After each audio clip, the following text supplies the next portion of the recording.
আসসালামু আলাইকুম ভিউয়ার্স, সকলকে স্বাগতম all job news and education চ্যানেলে। চলে আসলাম নতুন একটি ভিডিও নিয়ে। ভিডিও শুরুর প্রথমে বলে রাখি, যারা আমার চ্যানেলে নতুন দয়া করে আমার চ্যানেলটি সাবস্ক্রাইব করে দিবেন।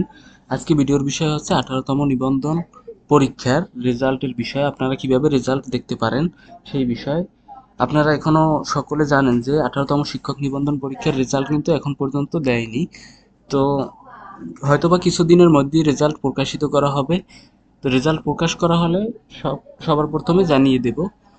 তো চলুন কিভাবে আপনারা রেজাল্টটি দেখতে পারেন আমি দেখিয়ে দিচ্ছি। আপনারা প্রথমে গুগল অথবা ক্রোম ব্রাউজারে চলে যাবেন। ক্রোম ব্রাউজারে গিয়ে লিখবেন এনটিআরসিএ রেজাল্ট। এনটিআরসিএ রেজাল্ট লিখবেন। রেজাল্ট লেখার পরে দেখেন, আমি যদি একটু জুম করি, এখানে দেখেন প্রথম ওয়েবসাইটটি হচ্ছে টেলিটকের, দ্বিতীয় ওয়েবসাইট টেলিটকের http://ntrca.teletalk.com/dd non government research registration and certification. এই ওয়েবসাইটে আপনারা চলে যাবেন।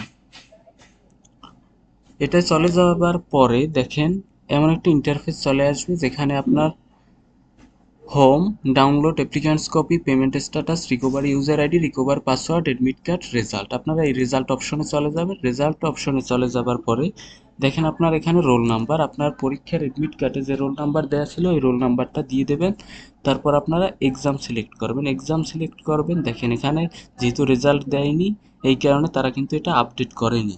দেখেন 17তম এনটিআরসি এক্সাম ফাইনাল, 17তম এনটিআরসি এক্সাম রিটেন, 17তম এনটিআরসি এক্সাম প্রিলিমিনারি। আপনার যখন রেজাল্ট প্রকাশিত হবে তখন কিন্তু এখানে আপনারা 18তম এনটিআরসি এক্সাম প্রিলিমিনারি দেখতে পাবেন।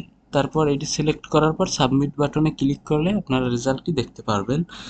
এখন প্রশ্ন হচ্ছে রেজাল্ট কবে দিবে? রেজাল্ট দেওয়ার সাথে সাথে আপনাদেরকে জানানো হবে। তো এই ছিল আজকের ভিডিও। দেখা হবে পরবর্তী কোনো ভিডিওতে। আল্লাহ হাফিজ।